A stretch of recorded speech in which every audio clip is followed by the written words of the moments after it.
Hi, I'm Dave Fornell, editor of Imaging Technology News. I'm here today on the show floor of ASTRO. I'm here with ASTRO President Dr. Anthony Zeitman from Mass General Hospital. He's going to share some of the trends that he sees at this year's event. I was hoping to ask you some of the highlights from this year's ASTRO show. This meeting is characterized by the shadows of the economic crisis. Everyone knows that the storm is brewing.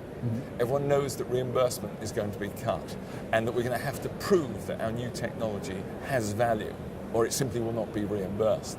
So physicians and vendors alike are concerned about this, and I think they're going to come together this year and for the future to develop the evidence that the payers need to prove that these new technologies bring value to patients. The New York Times has run several articles about dose and patient safety, and I wanted to hear your perspective on what ASTRO thinks of these articles and what should be done. We've obviously reflected very hard on these tragic events that were reported by the New York Times. And looking back, 20 years ago when I first went into radiation oncology, there was one instrument of therapy. It was the linear accelerator, and we delivered conventional 2D external radiation.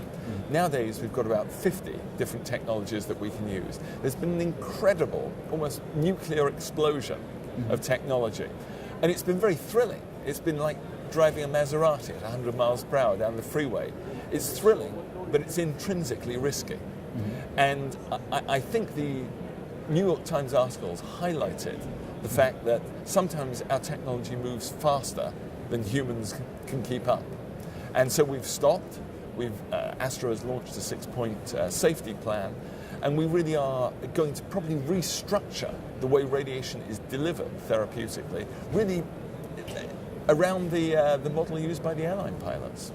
Reimbursement radiation therapy has been an issue that's come up time and time again, and I wanted to get your perspective on that issue. Everyone knows that healthcare costs in America are rising exponentially. Obama has tried to get his arms around the problem with healthcare reform. He may or he may not succeed. The payers, the insurers, will try and get their arms around this problem. They may not succeed. And in the end, it's going to be the physician's responsibility to bend that cost curve down. And they're going to do it by really critiquing the technology that they use and continuing to use that which works and discarding that which doesn't. And I think many of our new technologies haven't really been exposed to rigorous testing. Yes, they have FDA approval, but they don't have rigorous clinical testing to determine what additional benefit a patient gets for the additional cost.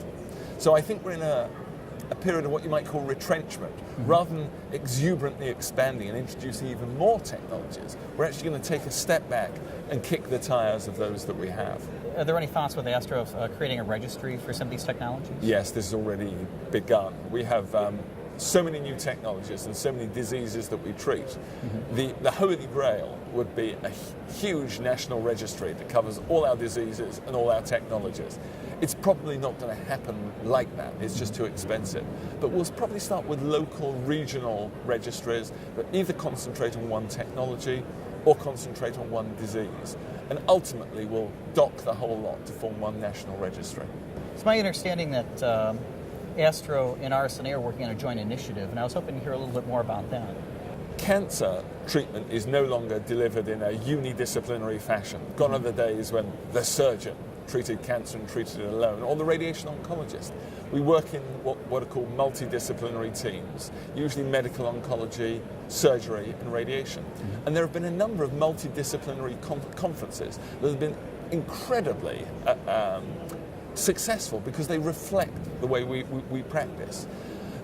ASTRO and the RSNA are now going to initiate a very unique multidisciplinary conference. This time, it's not the therapeutic team, but it's the diagnostic and therapeutic radiologists coming together and looking at all the points of intersection from diagnosis to a patient's death. So that means early detection, screening, staging, treatment delivery, assessment of response, detection of metastases, and so on.